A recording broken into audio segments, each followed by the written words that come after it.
Bem-vindos a mais um Insegurança em Pauta, o programa que traz as soluções para as suas inseguranças. E antes de mais nada, se inscrevam no nosso canal, curtam e mandem sugestões sobre as suas inseguranças, que a gente vai trazer um especialista para atender e conseguir solucioná-las. E hoje o nosso assunto é um assunto que muitas pessoas têm dúvida, têm muitas inseguranças para fazer, para contratar, que é a insegurança nos seguros. Seguros de todos os tipos, de carro, de casa. E para isso, convidei um especialista em segurança. Estou aqui com o Gustavo Costa Carvalho. Acertei? Acertou. Acertei, porque eu não sabia se era Carvalho Costa. Seja bem-vindo. Obrigado. Gustavo, conta pra gente um pouquinho, eu acho que é bom até introduzir o pessoal, por que o Gustavo ele é especialista? Porque ele vem de uma família de longa data que trabalha com seguros, né? Exatamente. Meu pai começou a trabalhar com seguros em 1963, na época Itaú Seguros, pois ele acabou saindo do mundo corporativo e fundou a própria empresa, a Costa Carvalho Seguros.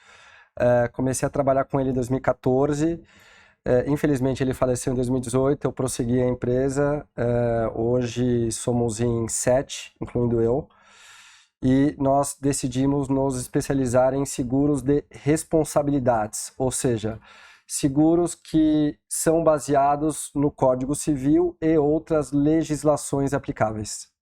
Então o teu pai, quando o pessoal não fala, aqui no Brasil não se falava sobre seguros, ele já abriu uma seguradora. Uma corretora de seguros na época. Corretora de seguros que contratava outras seguradoras. Por uma exigência legal, no Brasil, desde os anos 60, é obrigatório a compra de algumas modalidades de seguro por intermédio de uma corretora de seguros. A regulação ela vem mudando nesse sentido. Algumas modalidades de seguro que são consideradas massificadas, como, por exemplo, seguro garantia estendida, seguro de vida com valores em garantia muito baixos, vendidos em aplicativos, entre outras modalidades, por exemplo, acidentes pessoais, são modalidades que não necessitam, às vezes, da intermediação de uma corretora de seguros. Nós decidimos focar em seguros que consideramos mais complexos, por exemplo, responsabilidade civil obras, risco de engenharia, são dois tipos de seguro que são direcionados a obras civis, como você mencionou no início.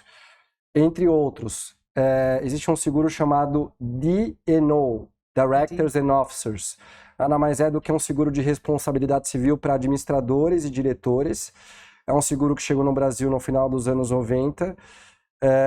Entendo que é um seguro muito pouco explorado e muito pouco entendido no Brasil. E também tem uma outra modalidade. Mas espera aí, então, esse que tu falou são pessoas que administram empresas e elas contratam esse seguro. Conta pra gente que isso é interessante. Esse seguro é uma modalidade de seguro de responsabilidade civil para administradores, sócios, conselheiros, tanto do Conselho Fiscal ou outros conselhos, e auditores externos. Essas figuras que eu mencionei são os segurados. Quem contrata esse seguro é a tomadora, do ponto de vista técnico de seguro, chama-se tomador, que é a empresa, que é a pessoa jurídica. Então, a pessoa jurídica contrata essa modalidade chamada seguro de responsabilidade civil para administradores e diretores, esse é o nome em português, em favor, ou seja, tendo como segurado os sócios da empresa, administradores, ou seja, executivos, às vezes é a mesma figura, às vezes não é. Se, por exemplo, for uma sociedade anônima, normalmente não é. Conselheiros, conselho fiscal, conselho administrativo, entre outros conselhos, e auditores, ou seja, essas pessoas, enquanto stakeholders de uma empresa, elas são responsáveis perante a lei pelas suas decisões. Então, caso a decisão de alguma dessas figuras, por exemplo, um executivo, cause prejuízo a um terceiro, a uma outra empresa, a sociedade civil ou uma outra figura, e ele for responsável civilmente por aquele dano causado a um terceiro, seja ele um dano material, corporal ou moral, ele pode ou não ser responsabilizado perante a lei, né? Então, assim, se ele for processado e for condenado a pagar valores a títulos de indenização a um terceiro, ele pode, desde que a decisão dele não tiver sido considerada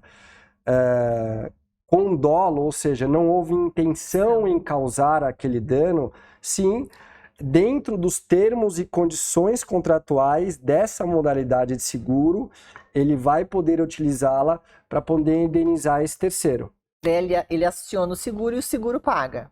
Dentro dos termos e cláusulas contratuais de seguro, e desde que seja um dano causado de forma involuntária e não voluntariamente. Quem vai decidir isso é a justiça. Puxa, mas só posso utilizar essa modalidade de seguro quando for por vias judiciais? Não. Você pode utilizar em 3 formas. Por vias extrajudiciais, desde que a seguradora concorde com aquele acordo, porque vai ser feito um acordo entre as partes. Então precisa ter anuência da seguradora. Por vias judiciais, quando há uma condenação, ou por vias que a gente chama amigável, desde que haja a anuência da seguradora, assim como é com a via extrajudicial. Em todas essas vias, essas formas de utilizar essa modalidade de seguro, é fundamental que a empresa que esteja assessorando, prestando consultoria para aquele cliente, dentro da modalidade de seguro chamada responsabilidade civil, administradores e diretores, consiga entender as cláusulas contratuais daquela modalidade de seguro naquela seguradora, a legislação aplicável àquela modalidade de seguro e a regulação para poder fazer o que a gente chama de regulação de sinistro, que nada mais é do que buscar a indenização num tempo hábil, com o menos burocracia possível. Nem sempre é assim que acontece, porque vai depender muito das circunstâncias pelas quais aconteceram aquele dano. Então, quanto mais complexo for um dano, mais demorado e mais difícil vai ser de liquidar o sinistro, ou seja, buscar a indenização. Então, aquele pessoal das lojas americanas, aqueles não serviria esse... Não sei. É importante frisar que eu não sou advogado, eu sou entendido em seguros, mas obviamente eu preciso entender um pouco de lei, porque seguros é muita legislação, né? O nosso mundo de seguros no Brasil, ele é primariamente, não é exatamente regulado, mas legislado pelo Código Civil, né? Então a gente tem uma série de artigos no Código Civil que ditam os princípios e regras básicas do mercado de seguros.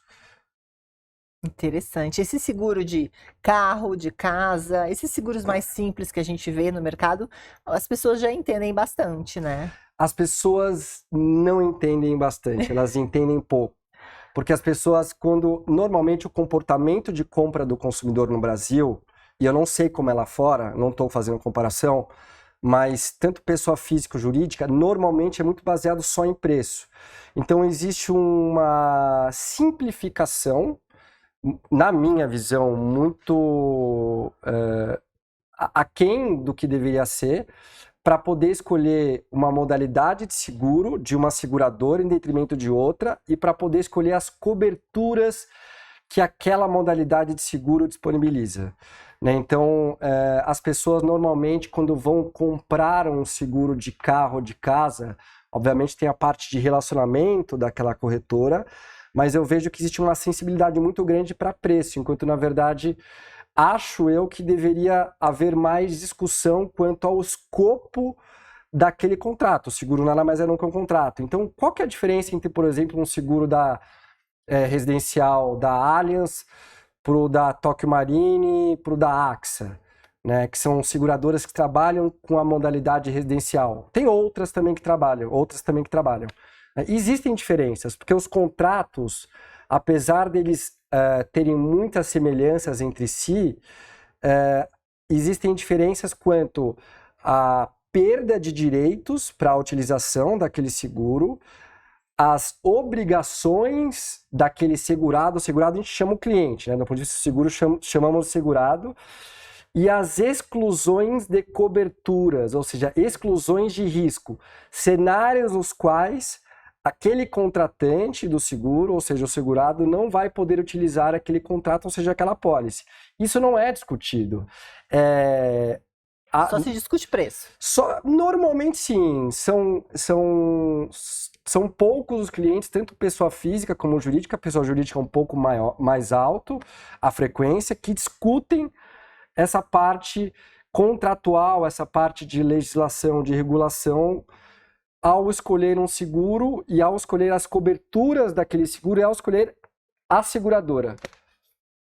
Entendi, complexo, né? É complexo, é complexo. Por isso que a gente te chamou aqui, porque tá todo mundo cheio de dúvidas, e dúvidas simples até muitas vezes. Por exemplo, você estava falando sobre a contratação de seguros. Tem diversos sites, né, que vendem hoje que já colocam uma cobertura, uma garantia estendida. Isso é um tipo de seguro?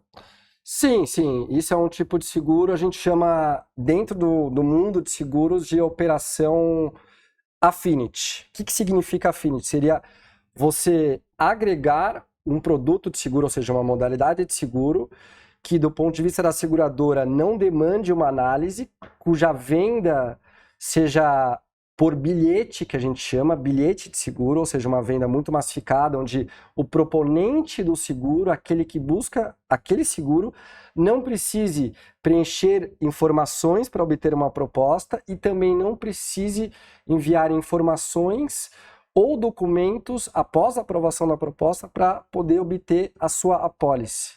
Então, são seguros onde a contratação são ágeis, simples e cujo o valor, o prêmio, que a gente chama de prêmio, preço do seguro, são muito baixos. Então, são operações que a gente chama em seguros de affinity, operações de venda de seguros massificadas. E funciona? Funciona muito bem para quem vende. Para as corretoras, seguradoras, não conheço a usabilidade, porque eu não trabalho com essa modalidade, com esse tipo de operação. A gente escolheu trabalhar com operações que são mais consultivas, mas tem espaço para todo mundo. Então, hoje, no mercado de seguros do brasileiro, tem mais de 100 modalidades de seguro que você pode contratar. 100 modalidades. Mais de 100 modalidades. Então, seguro de... Todo mundo fala, é seguro de carro? É seguro de vida? É seguro residencial? Não. Existem as mais diversas, por exemplo, uma modalidade pouco conhecida chama-se responsabilidade civil produtos. Qual que é a função desse seguro? Vamos supor que você seja uma fabricante, uma Mattel, uma fabricante de brinquedos. A Mattel, até onde eu sei, ela terceiriza a sua produção, tá? Mas enquanto detentora da marca, a depender da jurisdição que a Mattel está distribuindo os seus produtos, tem regras, leis, somente do Código de Defesa do Consumidor, que responsabiliza aquele fabricante por danos que ele cause, os seus produtos causem, por exemplo, a crianças, que é esse exemplo que eu estou citando. Comprou um produto, a criança comeu uma peça, se rasgou. Exato. Então vamos supor que tem um lote fabricado pela Mattel que seja pintado com uma tinta que descubra-se a posteriori que cause intoxicação. E esses produtos, esse lote é distribuído no Brasil. Caso houver muitas intoxicações e esse grupo de pais de crianças que foram intoxicadas decidirem processar a Mattel e foram constatado após uma perícia, investigação que realmente ela é responsável, dentro dos termos e condições contratuais dessa modalidade de seguro em determinada seguradora, caso aquelas circunstâncias que causaram essa intoxicação estiver dentro das cláusulas contratuais, a Mattel poderá utilizar essa modalidade para poder indenizar, ou seja, consumir o valor em garantia que consta nessa modalidade de seguro para poder indenizar os pais, enfim, esses terceiros reclamantes. Então existem uma série de produtos que quase ninguém conhece, que são produtos bem interessantes, e muitas vezes eles são contratados sem serem muito compreendidos. O que eu vejo acontecer muito é pessoas que estão contratando seguros dos mais diversos em corporações, em empresas pequenas, médias ou grandes, mas que muitas vezes, por falta de tempo ou mesmo falta de motivação, não compreendem o que estão contratando e contratam, às vezes, modalidades de seguro que não são apropriadas para aquela demanda que ele gostaria, ou que até é a modalidade correta, mas ele não entende exatamente como utilizar aquele seguro, ou seja, aquele contrato, caso ele tenha algum incidente, não falei acidente, algum incidente dos mais diversos. Então eu vejo muitas vezes apólices que são contratadas e que não são utilizadas porque os contratantes não foram informados. Que podiam Exato. acioná-las. O que significa essas coberturas? Como que se utiliza? Quais são os documentos para poder utilizar essas coberturas? O que a seguradora vai analisar? Qual que é o prazo para a seguradora analisar esses documentos? Ela pode pedir mais documentos? A gente pode falar isso exemplificando exatamente isso, o seguro de automóvel, que além de ter esse seguro de automóvel, ele tem aquela parte dos pequenos danos, né? Que é quando tu bate o retrovisor, ou tu bate alguma coisa assim, que não precisa pagar a franquia. E isso é interessante que você falou. A franquia, existe uma dúvida muito... Todo mundo acha que franquia se paga. A franquia não é um pagamento, não há desembolso por parte do segurado. Segurado aqui para simplificar o cliente. O que há uma dedução. A franquia pode ser chamada também de POS, participação obrigatória do segurado. Vamos supor, o seu carro ele vale 50 mil reais, você é culpada nesse cenário que eu vou agora desenhar, e você colidiu o seu carro, causou um acidente, o seu carro teve perda total. Se a franquia do seu carro for de 10 mil reais e constar 50 mil reais no contrato, ou seja, na sua apólice, em caso de perda total, a seguradora ela vai te pagar e indenizar 40 mil, mas você não vai desembolsar 10 mil. Você vai deixar de receber 10 mil. Os 50 mil, que é o valor em garantia que consta nesse exemplo na sua apólice, ele vai sofrer uma dedução de 10 mil reais, que é o valor da franquia que a gente está utilizando de exemplo. Então, muita gente se confunde, mas eu vou pagar, não há um pagamento por parte do contratante de seguro, sim a franquia é sempre uma dedução. Não sabia. A doutora Segurança não sabia disso, hein? Sim.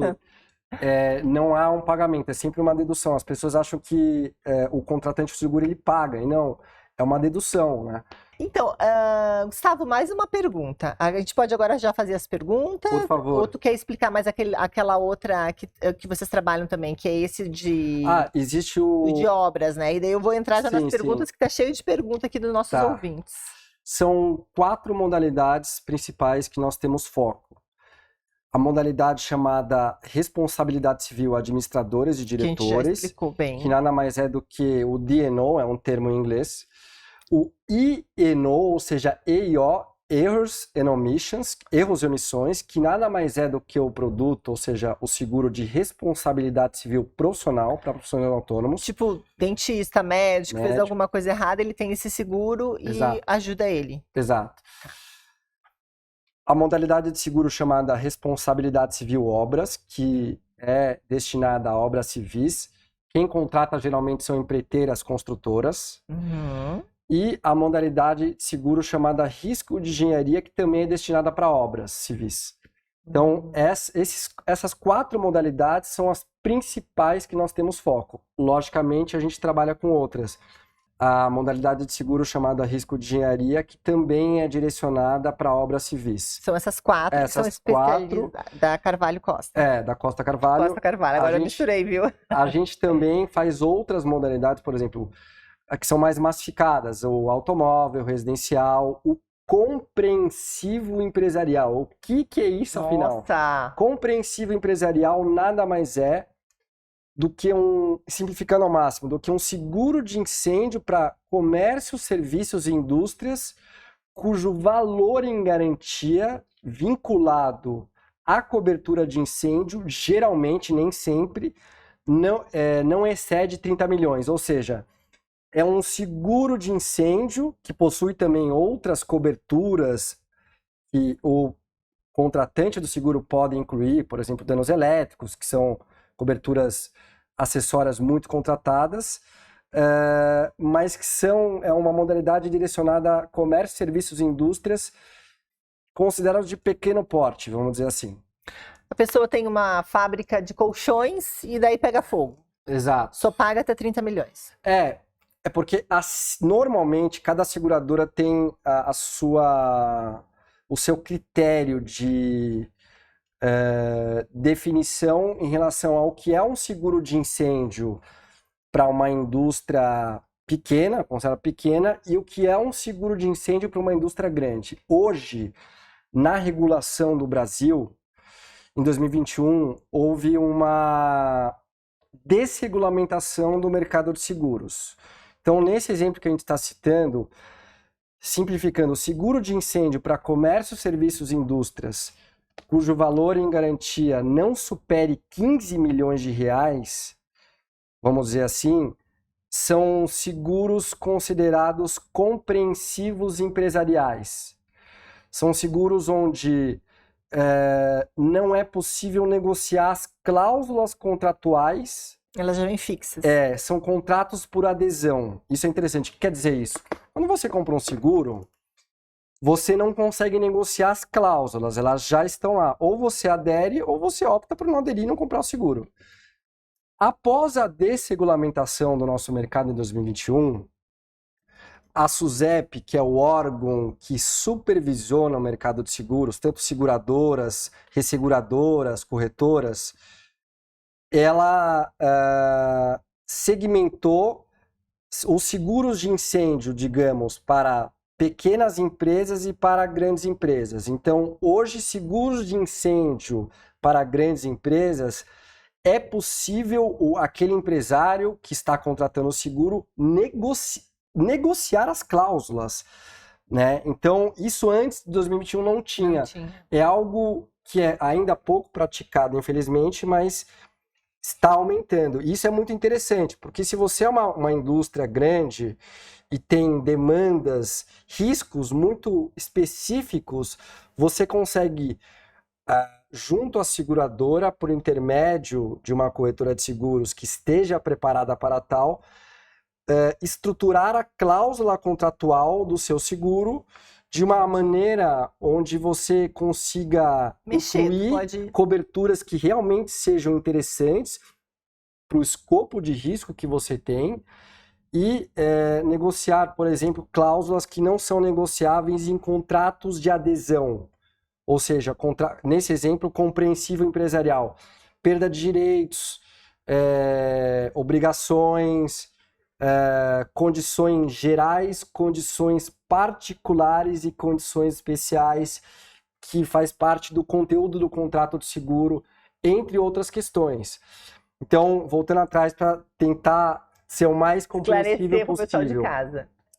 Um seguro de uma fábrica cujo valor em garantia para incêndio não ultrapasse 15 milhões de reais, ele é um seguro considerado um contrato de adesão, ou seja, aquele contratante, ele não vai poder negociar as cláusulas contratuais.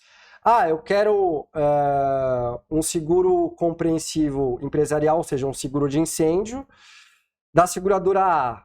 Eu vou comparar com a seguradora B, C e D. Tem diferença entre os contratos? Tem, mas você não consegue negociar as cláusulas contratuais com a seguradora A se você escolher. Ao contrário, caso você for um dono de uma indústria, um proprietário de uma indústria e quiser contratar um seguro cujo valor em garantia supere 15 milhões de reais para a cobertura de incêndio, que a gente chama de cobertura básica. Nesse caso, você, enquanto contratante daquele seguro, pode negociar as cláusulas contratuais. Existem outros critérios que fazem com que você, enquanto contratante do seguro, possa negociar. Não é só o valor em garantia acima de 15 milhões de reais. Por exemplo, faturamento no último exercício anterior superior a 27 milhões de reais, patrimônio líquido acima de 50 milhões de reais daquela empresa que está buscando aquele seguro no exercício anterior ao ano que aquele seguro está sendo negociado. Enfim, existe uma série de nuances, de condições que habilitam aquele proponente, ou seja, aquela pessoa que está procurando aquele seguro, a negociar as cláusulas contratuais. Interessante. Agora vamos voltar para a coisa mais baratinha que o pessoal de casa quer saber, que eles mandaram algumas perguntas. Seguro de obra. Tá. Eu vou fazer uma obra na minha casa, lá no meu prédio, eu vou fazer uma obra de 50 mil reais. Eu posso te contratar para fazer esse seguro? Você pode contratar, mas geralmente a gente sempre indica que o responsável por contratar um seguro para a obra, né? Existem dois seguros, o responsabilidade civil obra e o risco de engenharia, é sempre a construtora, porque são duas modalidades de seguro que são desenvolvidas para quem vai executar a obra. Tá, mas, por Isso faz muita exemplo, diferença. tô fazendo uma obra na minha casa de design, vou mudar a decoração. Tá. Né? Então eu contratei uma designer de interiores ou um arquiteto e vai tirar o piso, as coisas do banheiro e tal. Eu posso contratar, peço para ela contratar, ela pode contratar esse seguro? Sim, pode contratar, a construtora pode contratar. Mas não seria uma construtora, seria a designer de interiores ou arquiteto. Perfeito, você está falando sobre arquiteto, a gente trabalha muito com arquitetos. Então, esse que é a pergunta. Por quê? Porque a pessoa está lá arrumando uma coisa, quebrou a casa do vizinho. Tá. Dá para fazer esse seguro? Sim, mas isso eu passo no meu dia a dia. É muito comum os arquitetos, eles, quando vêm falar conosco, eles acharem que eles devem contratar o seguro e geralmente não é. Por quê? Geralmente, não sempre, os arquitetos eles fazem somente o acompanhamento da obra. Nessas condições, ele é o responsável solidário, até responsável solidário. Se ele, enquanto arquiteto, pessoa física ou jurídica, fizer o gerenciamento, a administração da obra, ou seja, mais do que acompanhamento, o que a gente vê acontecendo no cenário atual, de muitos arquitetos internalizarem a execução da obra, nesse caso, sim, porque ele vai ser responsável direto por erros e omissões, ou seja, negligência, imprudência e imperícia causados devido à execução da obra e não ao projeto que foi desenvolvido para a obra. Então eu contratei um arquiteto e esse arquiteto vai te contratar esse seguro. Esse arquiteto, se ele fizer, como a gente sempre diz para todos os arquitetos... Entendi, a execução. Se ele for alguém que está fazendo o gerenciamento da obra mais do que acompanhamento, sim. Tem sentido ele avaliar a contratação dessas duas modalidades de seguro. E custa caro? O que é o custa caro? Eu estou fazendo uma obra que eu vou gastar 50 mil reais. Para o pessoal de casa entender. Né? Vamos ser bem didáticos. 50 mil reais, estou fazendo o banheiro da minha casa e tal. Vai dar tudo 50 mil reais. Quanto que custa, mais ou menos, para o pessoal saber? Tá, depende... num prédio, quinto andar. Legal. Eu posso falar um pouco estimativas, claro, mas elas podem destoar. Só para a gente entender. Porque o que acontece? Como qualquer seguro, a não ser seguros contratados via bilhete, que é o caso que a gente mencionou, é necessário enviar informações para a seguradora para depois ela devolver com uma proposta ou não. Ela não é obrigada a devolver uma proposta. Como funciona, por exemplo, com o seguro de carro? Nem sempre você vai obter uma proposta de todas as seguradoras. Tem seguradoras que não trabalham com determinados carros, né? Exato. Tá, mas aí eu tô fazendo a minha obra. Tá. Contratei lá o nosso professor, o Enzo, que é o nosso amigo em comum. Ele vai te contratar. Quanto é que vai custar? Depende da análise daquela seguradora que está sendo consultada, se ela trabalhar com uma ou duas modalidades de seguro para obras, com base nas informações que você, cliente, enviou. 50 mil. Então, eu posso dizer que, em média, o seguro de responsabilidade civil obras, ele fica em torno de 700 a 1.100 reais por obra. Lógico que vai depender de algumas informações. Do que tu vai colocar. Se aquela obra vai ter demolição, se vai haver fundação, se vai haver testes de máquinas, equipamentos, qual que é o prazo da obra, o valor daquela obra, a localização da obra, quais são as coberturas que aquela pessoa que está buscando tanto o seguro de responsabilidade civil obra como o risco de engenharia vai querer incluir na sua proposta e, caso aprovada, vai constar na sua apólice. Qual que é o valor em garantia? Então, o valor em garantia vinculado a cada uma dessas coberturas.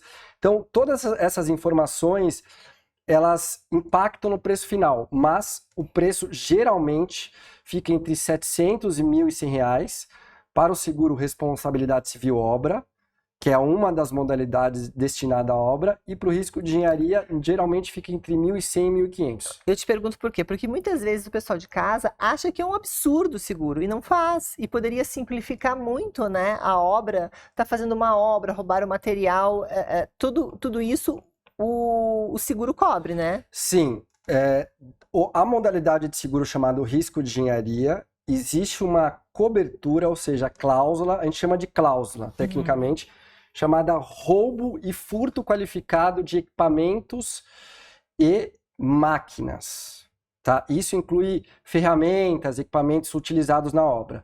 Qual que é o grande problema para utilizar essa cobertura? É que muitas seguradoras exigem que haja uma comprovação de que aqueles equipamentos, aquelas ferramentas de fato estavam naquela obra, no perímetro, e de fato como que elas foram roubadas, furtadas. E para isso é necessário, muitas exigem a presença de uma câmera. Então, é isso que eu queria chegar. Por isso, a gente está discutindo isso, porque é muito importante a gente colocar também uma câmera de segurança nesses locais, porque pode instalar de qualquer maneira, porque daí isso viabiliza muito das ocorrências, né, negativas que possam vir a acontecer numa obra, né? Sim, sim.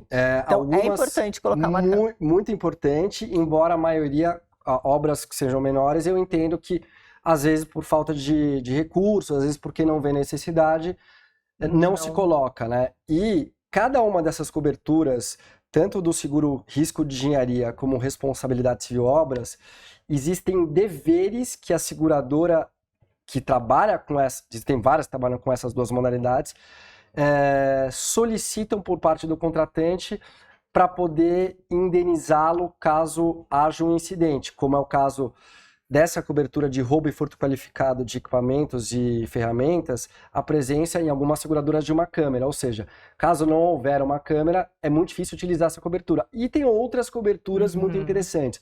Uma das mais solicitadas é infiltração, derramamento de água. No vizinho de baixo. Exato. Vazamentos. E aí você tem dois tipos de cobertura que são parecidas, mas que não são idênticas. Uma são vazamentos de poluentes, ou seja, de esgoto, o que acontece em algumas obras, a depender do tamanho da obra. E outras são vazamentos de água normal. Isso faz muita diferença, porque às vezes a pessoa acha que está contratando uma cobertura... E não está lá no... E ela não vê a especificação da cobertura. Então isso é muito importante, né? Muito. Lerem os contratos e entenderem. Gustavo, vamos fazer algumas perguntinhas aqui, que a gente tem uma pergunta da Patrícia de Osasco, que mandou essa pergunta pelo nosso YouTube. Ela aluga um flat no Airbnb. Ela pode fazer um seguro para essas locações do imóvel dela? Pode fazer, no entanto, é muito importante ela especificar que ela aloca esse imóvel. Tá. Então, seria um seguro residencial? Seria um seguro residencial simples, mas é muito importante no momento de preencher as informações para obter uma proposta, ser muito claro e verdadeiro. E por que eu estou te falando isso? O que eu vejo acontecer bastante são os potenciais clientes preencherem os formulários de risco, de qualquer maneira, por pressa ou por outras questões, e isso tem várias consequências. Primeiro, o valor e as cláusulas contratuais daquela proposta não serão assertivas de acordo com a demanda, ou seja, você pode estar contratando algo que você não gostaria de estar contratando por ter fornecido informações que ou não estavam completas ou não eram verdadeiras, e principalmente no momento de usufruir, utilizar das coberturas contratadas, não poder utilizar porque a seguradora muitas vezes faz um cruzamento de informações que foram informadas para poder preparar a proposta versus as informações que são comunicadas no momento de avaliar o pagamento de uma indenização. Caso as informações que constam na proposta e que vão constar, caso aprovada a proposta na pólice, estiverem diferentes das informações apuradas no momento de um incidente para poder pagar uma indenização... Não vai ser pago. Exato. E isso acontece muito no nosso mercado, porque essa fase, que a gente chama de fase pré-contratual, existe um conceito no Código Civil chamado boa-fé objetiva, que é você, com a maior veracidade do mundo e de forma muito assertiva, fornecer informações para a seguradora para ela poder devolver ou não uma proposta. Lembrando que quem faz a proposta não é a seguradora para nós, é nós, a gente para a seguradora. Não sei se isso faz sentido. Tanto é que quando você quer uma proposta, você precisa mandar informações para a seguradora. Ver se ela tem interesse. Exato.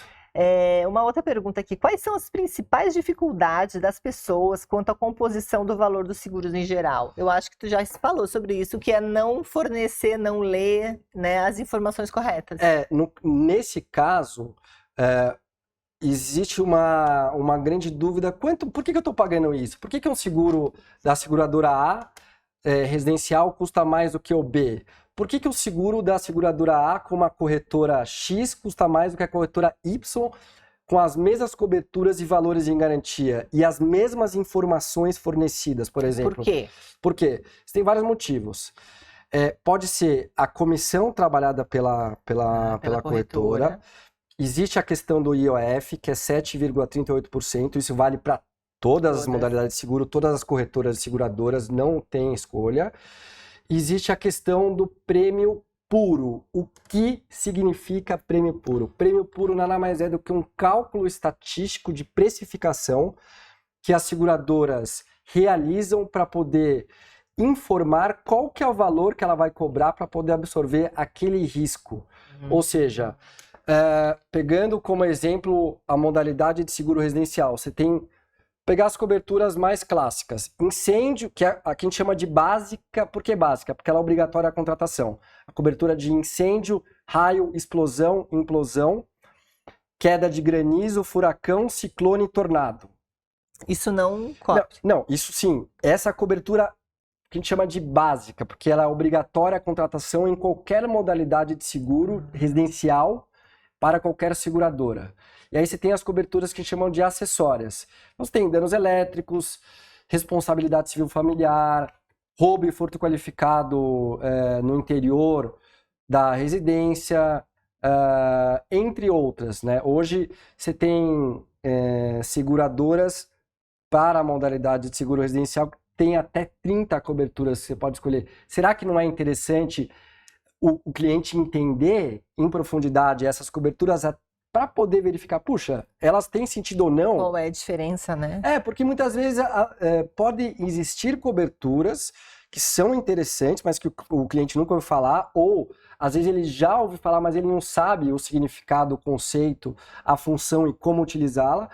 E se implementada, aplicada da forma correta, pode realmente ter sentido. Então, às vezes as coberturas na modalidade de seguro residencial, que é a que a gente está conversando, ela custa por ano você adicionar uma cobertura acessória R$30, com valor em garantia de 50 mil, e se utilizada da forma correta, pode valer muito a pena no estado popular, porque, puxa, você está pagando R$30 por ano, né? Ou seja, seguro residencial, o pagamento anual, a vigência anual, para ter um valor em garantia no valor de 50 mil, e, obviamente, utilizando, né, podendo utilizar, será que não vale a pena? Não sei, cada um tem a sua análise, o seu julgamento. Ótimo, mais uma pergunta aqui. As pessoas sentem insegurança ao entender a diferença entre as modalidades de seguros oferecidas pelas seguradoras? Sentem, porque as modalidades de seguro, elas são, antes de serem modalidades, eles são grupos. Então, o organograma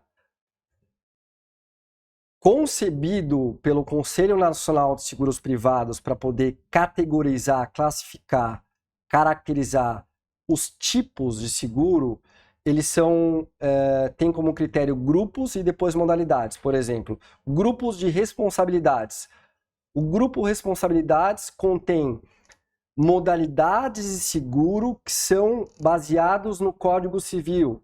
Responsabilidade civil produtos, responsabilidade civil para médicos, responsabilidade civil ambiental, Mais de 100, né? Responsabilidade civil para proprietários de parques de diversão. Ou seja, quais são, dentro da legislação hoje no Brasil, as responsabilidades que o proprietário de um parque de diversão possui? Existe um seguro que possui coberturas que fazem sentido para essas responsabilidades previstas em lei, mas não são todas as seguradoras que trabalham com a modalidade de seguro responsabilidade civil para proprietários de parque de diversão. Existem outras dezenas de seguro de responsabilidade para os mais diversos indústrias, setores e profissionais autônomos e situações.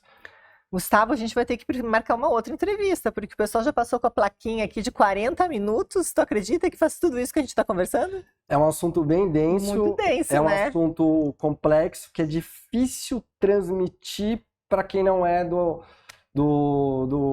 setor. Mas eu gosto muito, porque eu gosto muito do que eu faço. Dá para ver que tu gosta demais. Mas fala pra gente, se o pessoal quiser entrar em contato com a Costa Carvalho, acertei, né? Porque Costa Carvalho, Carvalho Costa, como eles encontram vocês? Via Instagram. Quer passar, que daí a gente já escreve aqui, mas tu fala. Costa Carvalho Segue é o nome do Instagram. Ou via nosso site www.costacarvalhoseg.com, não tem BR. E daí lá eles podem entrar em contato contigo, vocês vão atender, se as pessoas quiserem fazer um seguro de obra. Sim. Tudo isso. Sim, tem os ícones para clicar, falar com a nossa equipe. Estamos preparados e muito disponíveis e dispostos, com muita energia para poder atender. Que delícia. Gustavo, tu quer deixar mais algum recado, uma mensagem para o pessoal de casa? Eu gostaria muito que as pessoas elas tivessem mais segurança ao contratar os seus seguros, seja com as suas corretoras de seguro de confiança, com as seguradoras que escolherem, e gostaria muito que as pessoas